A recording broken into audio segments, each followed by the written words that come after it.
मला सांगा काय घडलं नेमकं, तुम्ही कशासाठी आता इथे कार्यालयात आला? माझे नाव धनंजय विष्णू माळे, काजळा येथील रहिवासी आहे मी, तालुका जिल्हा धाराशिव. 2 ऑक्टोबर 2024 दिवशी माझ्या खात्यावर अचानक 4,500 रुपये पडले होते. मी स्टेटमेंट चेक केलं तर लाडक्या बहीण योजनेचे पैसे पडले होते माझ्याकडे. मग मी 3 ऑक्टोबर रोजी कलेक्टर ऑफिस, पंचायत समिती आणि तहसीलला अर्ज केला होता. मग त्या संदर्भात मला आज कॉल आला होता. मग मी ते पैसे वापस करण्यासाठी प्रशासकीय इमारत येथे आलो आहे.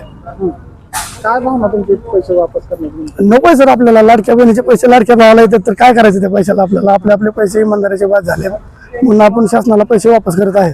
पैसे आले वगैरे काय वाटलं होतं? आनंद झाला होता अगोदर, पण लाडक्या बहिणीचे आहेत म्हणल्यानंतर नको म्हणलं, या कुठं पडायचंच नको, आपले पैसे परत केलेले चांगले. बस एवढंच. पैसे परत करतात? हो, आज पैसे परत करायला आलोय मी.